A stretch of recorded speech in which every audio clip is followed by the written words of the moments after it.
More premiers testifying today at a parliamentary committee. They want the upcoming carbon tax hike scrapped. And Alberta Premier Danielle Smith is speaking. Let's listen. Reductions and inspired other jurisdictions to follow our lead. Provinces and territories must be able to create emissions reduction plans that reflect their distinct needs and priorities. Alberta's industries are steadily lowering emissions with new technology and investment, even as they compete with foreign suppliers who ignore the need to improve their own performance. And things don't have to be this way. We can effectively reduce emissions without punishing Canadians for trying to stay warm or drive to work or school or a medical appointment. Alberta's already doing it through our carbon trading market. It's the technology innovation and emissions reduction regulation, just launched actually on NGX this month, and through our emissions reduction and energy development plan, which I released last April. The only thing the federal carbon tax is achieving is higher costs. And in fact, Environment Minister Stephen Guilbeault did say it would take until 2060 for it to have an impact. As of April 1st, Albertans will pay around 35 cents in federal taxes for every litre of fuel, along with the carbon tax that also includes the federal excise tax and the GST, which is a tax on tax.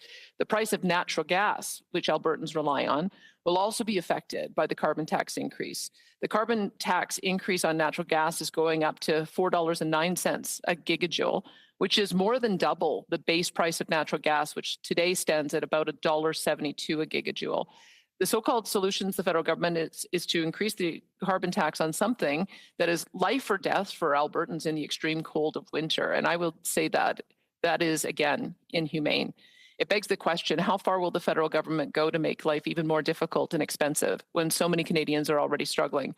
Alberta municipalities, schools, and healthcare providers are telling us that they need to make cuts and borrow from elsewhere in their budgets just to accommodate the upcoming carbon tax increase. And yet we hear repeatedly that affordability remains a top federal priority. So I'm calling on the federal government to match words with actions. This means working with the provinces to ease Canadians' burdens and strengthen the Canadian economy. Serious challenges like affordability and emissions demand serious responses, and an increased federal carbon tax is nothing of the sort. And Canadians don't want it. You only need to look across the country to see premiers across party lines, 7 of us, and the people they represent stand up against it. If the federal government wants to protect Canadians' quality of life, it should step up and cancel the carbon tax increase immediately.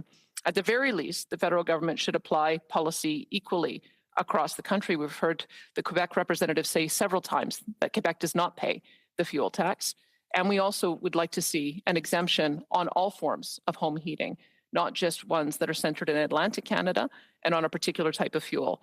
It must do this for the sake of fairness for all Canadians. The people of this country deserve nothing less. Thank you for your time, and I'm happy to take questions.